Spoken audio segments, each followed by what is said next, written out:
Hey, thanks for sticking around all the way to the end. For the record, no autographed drumsticks were harmed in the making of this video. I used stunt doubles. Now, I want to talk about this song, but before I get into the song, I think those of you that have been watching my channel for a while now are probably saying, what's up with KOBRA and the Lotus? You do a lot of KOBRA and the Lotus covers. And to answer that question, I need to get a little bit deep, but it won't take long. Throughout my life, I have not had the type of friendships where I can discuss my problems or talk about my fears or ask for advice on things. You know, it's just everything's been a bit more on the casual level.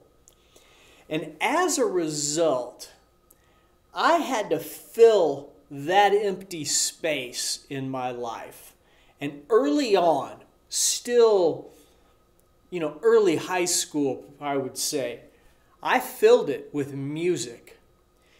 And I found that in the songs that I was listening to were those things that I was missing in personal relationships, talking about struggles and, the difficulties of life and, how to get through problems in a relationship or whatever. I wasn't talking about that with my friends, but I was talking about that through music. And I look at music as a very personal exchange. It's very intimate if they're real, I guess. And as a result, over the years, music isn't just music for me. Music and the musicians that make it are a friend to me.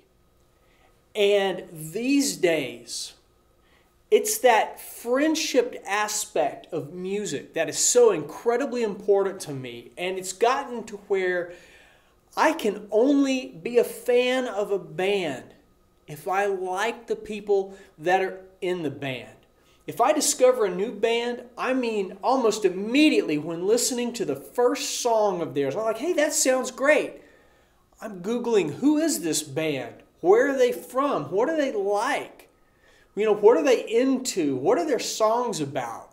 Because I'm not going to listen to music if I can't be friends with the musicians. Sometimes I hear great songs and then I find out that the musicians are douchebags, basically, and I don't listen to them. I'm done. And so that brings us around to the answer of why KOBRA and the Lotus. Of all the bands that I listen to, they are probably the absolute coolest, nicest people. I feel good about being able to support them, to buy the albums, t-shirts, that sort of stuff, because they're good people and they're worth following and supporting.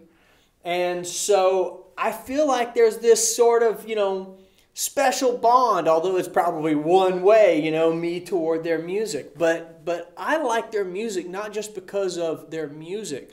I like the music because of them, because of KOBRA and Yasio and the rest of the guys. They're all incredibly cool. If you aren't familiar with them, I deeply encourage you, check out their music, read the lyrics, see what they're about. Check them out on Facebook. They have a huge presence on Facebook. They interact with their fans. They're often live. It's a lot of fun, and it makes you feel like you're part of something.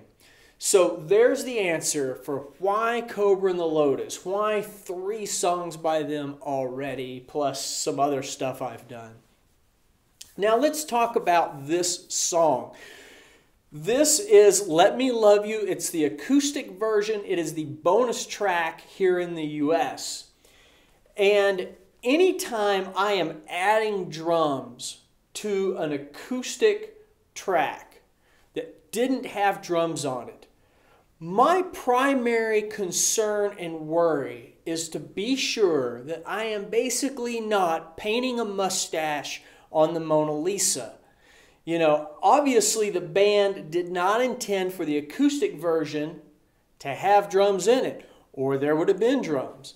So when I approach a song like that, I'm like, am I going to make this thing worse by adding drums to it? You know, can I at least just hopefully let it be a different version? You know, and so I do want to be sure that I am treating the song correctly as if I was being asked to play drums on it. I want to be sure that what I'm playing fits. I'm not going to just try to blow chops all on top of it. I don't want to be stepping on top of the vocal. You know, that's one of my primary concerns about playing these songs. But honestly, the reason I cannot resist playing to an acoustic song like this is that it's as absolutely close as I'm ever going to get to being in that band. Because here it is, I'm hearing the vocals, I'm hearing the guitars, I hear basically everything but the drums, and it lets me step into that space and play as if I am in the studio with them recording an album. And I can't pass that up when those opportunities come up. If I see an acoustic song without drums, I've got to add it so long as I'm not painting that mustache on the Mona Lisa. And on this particular song, I experimented a good deal with recording before I got to where it is where you heard it. I originally would just hit record and just jam along with it to see what happens when I play a bigger fill, to see what happens when I do something busier. What if I do a different beat? I tried a lot of different things and found that often simpler is better. It serves the song better. And I spent most of my time re-recording without video, just doing it so I can listen to it, and throwing things overboard. I had several moments of where I had a bigger fill with a lot more bass drum in it. I thought it would be cool.